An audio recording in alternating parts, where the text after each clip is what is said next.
Man, what is going on with the Black Lives Matter movement? Hello, friends. Welcome once again to Look and Live. My name is Pastor James Devalon. I'm going to share with you the perspective here on a situation concerning the Black Lives Matter movement co-founder, Patrisse Cullors. And also, she was confronted by Candace Owens, who went to her house. And we're going to listen to the discussion here primarily. I'm going to allow Patrisse to share her perspective of the situation, and then I will pause, and then we will transition to hearing Candace Owens' version of the story. And at the end, we're going to come back and have a detailed analysis of that. And I will also love to hear your perspective. Which side of the story do you believe is correct and true? And I will also share with you my perspective as well. And at the end, a little biblical perspective as always. So let's get to this video to see what is going on here. And right-wing pundits are creating have created an incredibly dangerous environment for me. This morning, I woke up to Candace Owens being outside of my house with a news crew. She was demanding that I come outside. And when I looked at the video recording of what she was asking about, she was actually asking about the Black Lives Matter Global Network Foundation property. And for some reason, seems like she thought my house was that. Okay. It's unacceptable and it's dangerous that any stranger come outside of my house, but it's really unacceptable and dangerous when Candace Owens, another Black woman who is actually working as a part of a right-wing agenda, comes outside of my house with cameras. As you all know, I've experienced, and many of us have experienced, death threats. Many of us have children. Many of us are super vulnerable. Okay. And the fact that she's came outside my house and demanded things, harassed me, is unacceptable. It is unacceptable. And I'm going to keep doing the work I need to do to make sure that I'm in right relationship with my community, but I'm not going to let the right wing and right-wing pundits and media try to drive me against my community and have the community driven against me. I'm begging and pleading with all of you all to pay attention to what's happening to me and to many other people, many other leaders inside of this movement. Pay attention to what's happening, because what happened to me today has the potential to open up the floodgates of many other right-wing people that may next time be bearing arms, that may next time be more violent. This is unacceptable. Black people should be able to fight for our rights, for our right to live without being harassed, without being, without fearing for our lives, without having people, strangers, show up to our private and personal property. Okay. I'm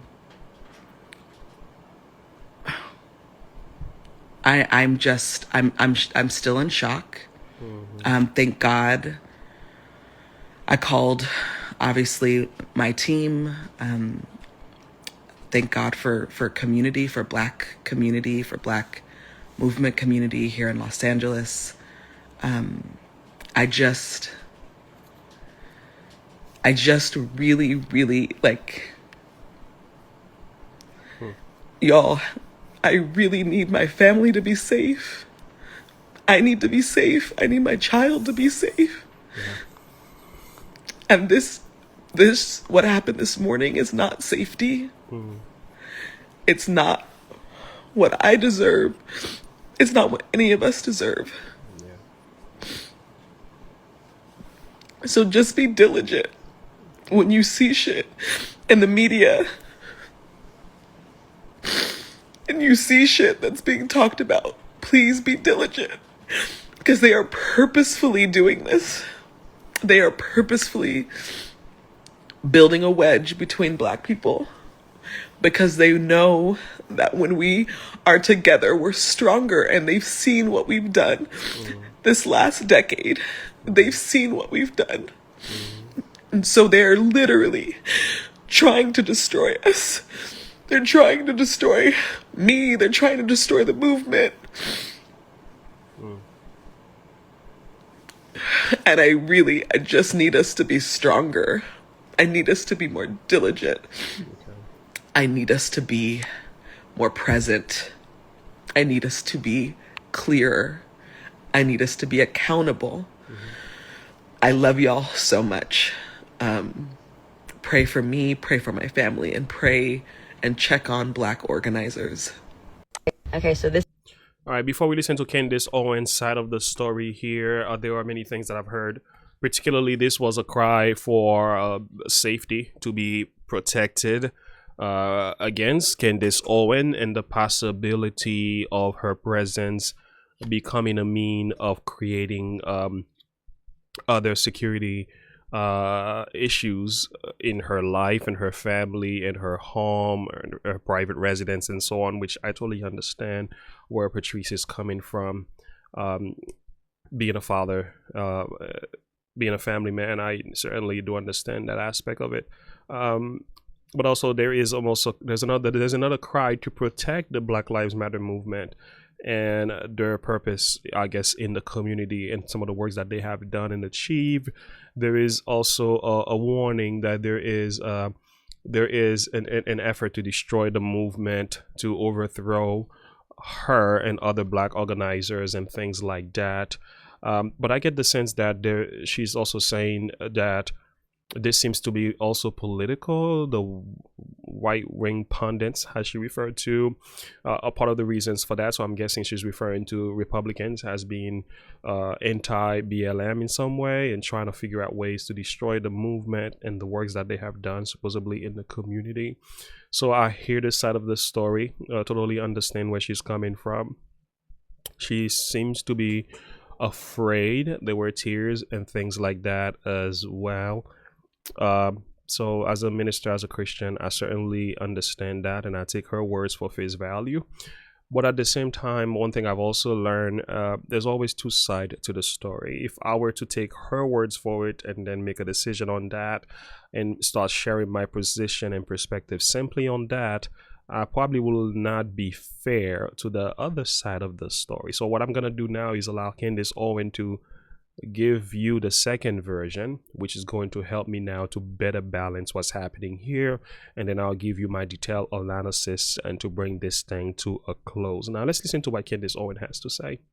This is insane. In real time right now, I am watching Patrisse Cullors do a live claiming that I went to her property and demanded to speak to her.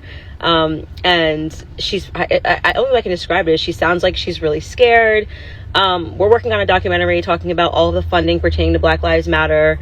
Obviously, we know that Patrisse and a lot of the founders purchased $1 million homes in white neighborhoods. They also purchased a Black Lives Matter property. So we went to the property and asked if there was anyone that we could speak to, very politely, by the way. We've got cameras in tow, so there's no way she can, it's all on camera. And we just said, is there anyone we can speak to? Nobody asked us to leave.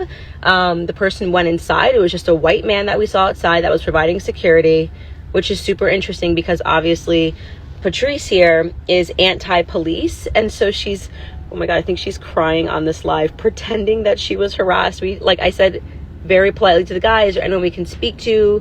My name's Candace Owens. We never went over the gate. It was just me ringing the doorbell, trying to speak to someone. He said absolutely nothing. He started just recording us. And we said, okay, if there's no one we can speak to, we're going to leave. Patrisse is pretending to be scared because she knows that this Black Lives Matter lie is falling apart. And she doesn't know what to do. I mean, people are aware of the scam that is Black Lives Matter. She's intentionally limited the comments, so you can't even comment on this post, because I was going to comment and be like, this is a complete lie, and we have it all on camera in terms of what happened.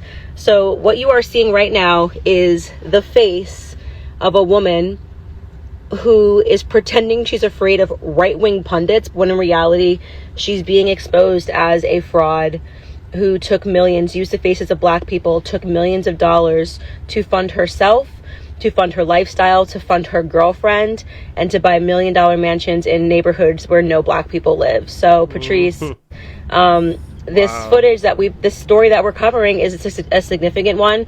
I have always been interested in the fraud that is Black Lives Matter. Your fake tears, your crocodile tears about someone politely ringing your gate and speaking to your white security guard and asking if there was anyone that I could talk to because I was covering the story. Not really going to cut it, Patrisse. This is only going to commit me further to discovering the truth about what you have done with this funding. Black people died. You used their faces to raise money. You demanded that the policing be stopped. You demanded that police officers be defunded, but you've got a private security detail outside of $1 million homes. It just doesn't work this way, sweetheart. So the truth shall set you free, or Candace Owens shall set you free, girl, because I'm about to tell the truth. All right, we're still filming. Bye. Whoa. Okay. You see, this is why it is such a significant thing to hear two sides of the story. Okay. If I were to go with just the words of Patrisse Cullors here without listening to Candace Owens, which I really appreciate the fact she made this video, because she helps to put a balanced perspective on that. I love the fact that she did that. What Candace just did here is very powerful. First of all, she established the purpose of her presence being at Patrisse Cullors' house. She didn't really come under the notion that this was her house, but she thought this was bought by the Black Lives Matter from the network of the Black Lives Matter movement, which particularly she addressed it to the fact that maybe this was like, you know, the organization's property, you know, in essence, but I guess this was Patrisse's home. But nevertheless, she debunked the fact that she wasn't demanding for her to come out, which was different than what Patrisse said. She was asking politely. There was a white security guard there. That is a good point. You know, as a movement who supposedly is anti police and stuff like that, why didn't you have more Black securities at your facility? Whatever. I mean, you can do whatever, you choose whatever color, skin color. I could care less about what that is, but nevertheless, it just seems not to make sense. It doesn't parallel correctly. She addresses the idea why she was there as well was to ask questions for a documentary purpose, and also about the money that has been spent by the movement, which makes a lot of perfect sense to me if you were to ask me. You know what, Candace Owens is I think Candace Owens is correct here on many points, and I could care less being whether you see this as a political move or whatever. I could care less. I'm not coming from that perspective. I just look at it for face value. First of all, if she's taking the position of a journalist, she does have the right to go to another person's house. Now, you may say, why?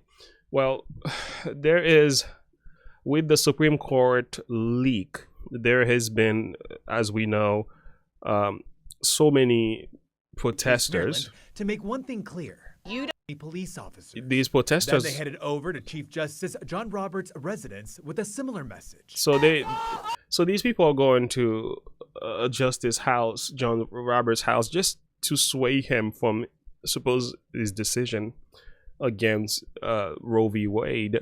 So they went to his house to do that. And my question is, if they could do that at his house, being a man of that caliber, why? We're talking about a bunch of people going to a man's house here. Why can't Candace Owens go to your house to talk to you and ask you a few questions? I think journalists do this all the time. They go to a house of a person that they suspect to be either in cahoots or not doing things correctly, and they ask them questions. And if you don't open up, you don't open up. Or if you come out and speak about the matter, fine. But I think the question of demanding me to come out, that wasn't really true, Patrisse. It didn't seem to line up with the facts. She was crying. I don't necessarily believe these tears were honest. I think she made herself cry. I think there's a fear going on for the Black Lives Matter movement, and the leaders that are in there. They're realizing something is not correct. And let's go back to the fact, right? Money has been spent by the movement. That people are asking for the receipts. Like what's going on? 10 something billion has been donated to the movement, and it's not an organic movement solely supported by blacks. So there's been other organizations as George Soros organizations and many other systems in the world that have supported the movement, and it makes you wonder, with all the money that they have gotten, what exactly have the Black Lives Matter movement done for the black community. In New York, the mayor of New York, Eric Adams, was pleading, asking for the Black Lives Matter to help with the violence in our cities and the black on black crimes. So the truth is, the Black Lives Matter movement is absent when it comes to real issues in our community. But they seem to come out whenever a white cop kills a black man. It just doesn't make sense. And also, when a white cop kills any other race, the Black Lives Matter movement seems to be silent. And the big question we got to ask once again, it is what it is. If you have money, you can live in a nice house. More power to you. I appreciate you for having done it. But if you're using the money from the movement itself to fund your lifestyle, we have an issue. People have the right to ask questions, and that does make a lot of sense. And to be afraid of confronting these facts is also being dishonest. And I think the Black Lives Matter movement and their leadership certainly do need to be held accountable. If you're getting paid, what are you doing with the money, and how are you really helping the community? And I can certainly say I haven't seen anything different in the community for black people since the Black Lives Matter movement has been around. I think the opposite of that is true. I've seen more trouble, I've seen more violence in our community, more deaths, because some of the policies of the Black Lives Matter movement, which says defunding the police, and is all their notion, Antifa, and so on. There were so many very strange policies that they brought about, which really didn't help our communities, but they only created more problems.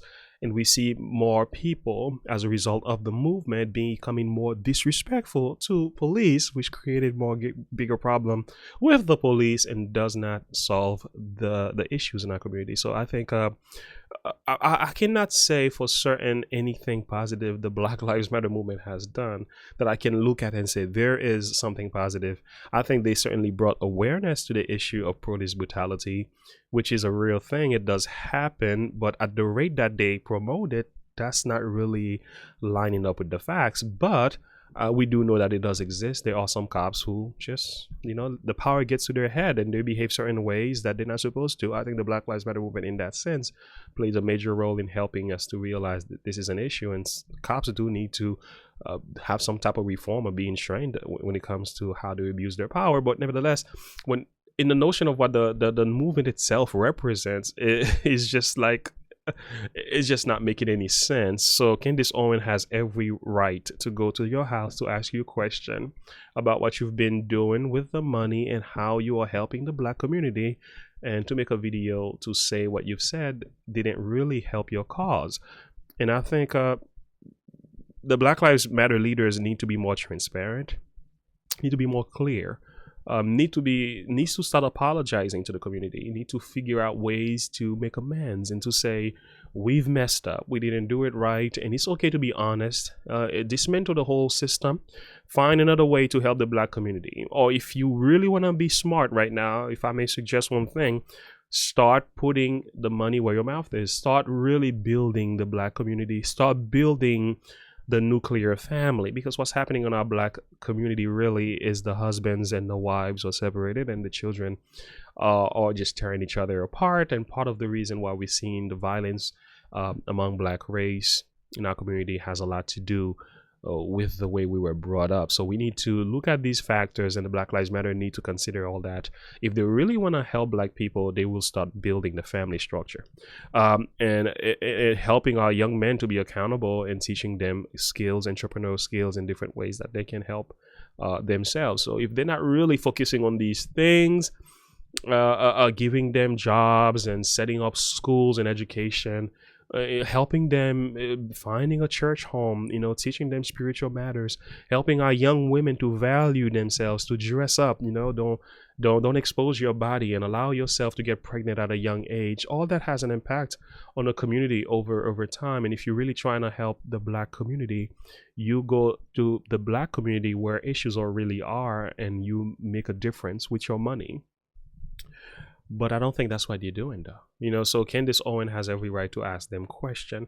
But again, I might be completely wrong about all of this. And I think in time, things will be revealed. Things will make sense. But this is what I'm going to say to bring this thing to an end here from the biblical perspective. In Galatians 6, verse 7, be not deceived. God is not mocked. Whatsoever man soweth, that he shall also reap. Now, here is the point. If you sow good things in our communities, we're going to reap that. And if you have sown negativity, bad seeds in our community, you're going to reap that consequences. And I think we are seeing the effect of the Black Lives Matter movement, and what we are reaping, I can honestly say as a pastor, it's not good. So I'll stop right there. Thank you so much for listening to this. Make sure you like and subscribe to the channel. Let me know what your perspective is on this matter. God bless you. Until next time, look unto Jesus and live by faith. Have a good one. Bye.